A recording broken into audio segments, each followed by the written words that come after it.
A human being should be able to change a diaper, plan an invasion, butcher a hog, con a ship, design a building, write a sonnet, balance accounts, build a wall, set a bone, comfort the dying, take orders, give orders, cooperate, act alone, solve equations, analyze new problems, pitch manure, program a computer, cook a tasty meal, fight efficiently, die gallantly.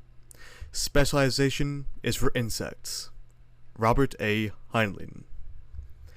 In the modern age, many people have been sold a similar story, one that we have to follow to achieve happiness. Get good grades, work hard, get into a prestigious university, work harder, get a good job, work harder still, place money into so-called investment vehicles, never mind how few of us truly know or understand how they work.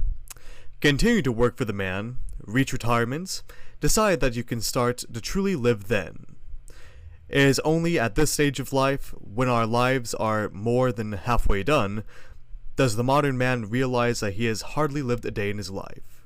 Rarely has he taken chances, and rarely has he strayed from the convention.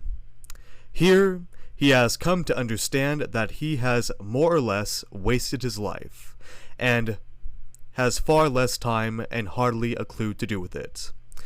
This is the ever-common story in the modern age. We are told to specialize in one field and only that field. We are told that anything else is a career and social suicide. However, what if there was another way? What if there was a path that guaranteed happiness, fulfillment, and one that can encourage all of your ideas and desires in life? This is the path of the polymath. Before going any further, I highly recommend the book The Polymath by Waqas Ahmed. This is part 1 of a multi-part series where I break down the path to polymathy as shown in the book, and to help others like yourself realize their true potential and inner greatness. This video will be dispelling the specialization myth. The truth is this: you have great and amazing power within you. However, you have been sold a lie that attempts to conceal this truth. The lie is perpetuated by nearly all sectors of modern society, from academia, to work, to careers, entertainment, and most prevalently in the so-called common wisdom most subscribe to. We are sold a myth, it being specialization. In this video, we're going to break down the origins of the specialization myth and how polymathy has been the norm, not the exception, in humankind since the dawn of civilization. To truly understand why polymathy is so important and how to overcome the current paradigm of specialization, we have to discuss why specialization is the norm in our current society to begin with, and why breaking the cycle and becoming a polymath is crucial to living a higher life. Specialization as a concept began in Britain during the 1760s. At this time, the Industrial Revolution had taken off and was in full swing in Britain. In massive industrial complexes, machines, not men, were housed. There was only a slight problem: the question of who would operate the cogs of industry. The aristocrats in league with the government created some of the first public schools. Here, children were taught only what was necessary to operate the machinery and factories. Every aspect of the curriculum was geared towards this end. If you have ever wondered why school classrooms were arranged in rows of desks with a teacher's desk in the front or back, this is to accustom children to be in rows of machines and factory floors. As a consequence, the youth were only taught the basics to simply be a working cog in the factories: arithmetic, reading, and writing. Vital subjects that are key to being well-rounded, like philosophy, art, and history, aside from the woefully inadequate basics, were left out of the curriculum. This style of rote learning and repetition rituals are still the norm in even our modern times. In ages prior, this would have been unthinkable.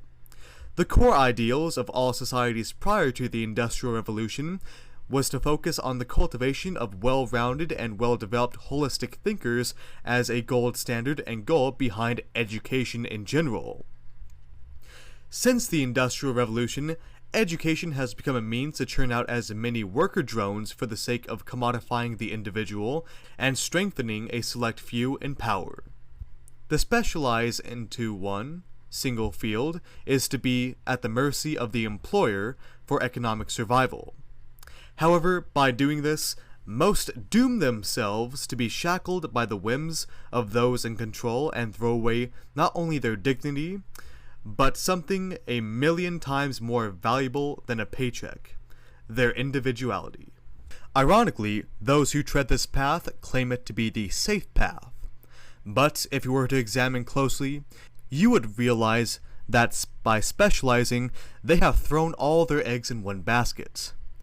If there were to be a recession, mass layoff, or even more plausibly, an automation of the specialist job, they would have absolutely nothing to fall back on. The specialist is a one-trick pony that technology is making inept. The majority, who blindly follow the path the elites have laid out before them, will find themselves destitute and, to put eloquently, up shit creek without a paddle. To truly hammer the nail into the specialist coffin is the waste of the individual's multiple and unique varied talents. Human beings, since the inception of our species, have been expert generalists at heart. In the grasslands, the individual had to be able to hunt, effectively communicate, coordinate, and cooperate, fish, weave, and tell stories and information, and many other occupations to survive and maintain group cohesion. Since then, all of the civilizations have consisted of polymaths in all walks of life. The blacksmith doubled as the carpenter and accountant. The clergyman served not only as a religious figure, but teachers of many subjects from arts to theology to science. Most famously of all was the courtier. The courtier in noble courts were capable of a broad range of skills, from art, history, architecture, and cartography, among many others.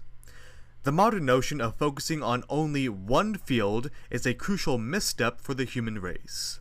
If not rectified soon, the skills that make each and every person unique and the modern society will turn individuals into mere cogs. However, there's a different path, one that can infuse your life with meaning and purpose. That path is that of the polymath. You may have heard of such individuals, people who have excelled in many fields and careers. Leonardo da Vinci, Benjamin Franklin, and more modernly, Elon Musk, Arnold Schwarzenegger, and many others. These are people who have embraced the act of pursuing several fields and have learned to thrive in them. Fortunately for us, the same path these people have chosen is freely open to us. We too can be polymaths and flourish in several fields.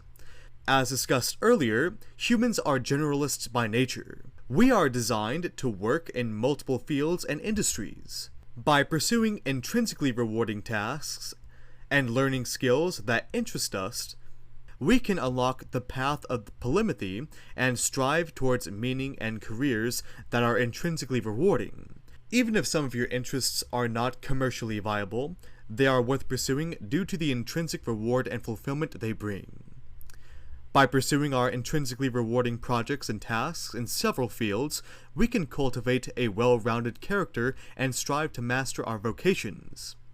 This in and of itself creates a meaning to our lives and can elevate us further beyond what we ever thought possible. This is part 1 of my series on polymathy. The next part will focus on how to be a polymath, what traits are necessary, and the philosophy of the polymath. If this content interests you, be sure you comment and let me know of your opinions. Thank you, and have a great day.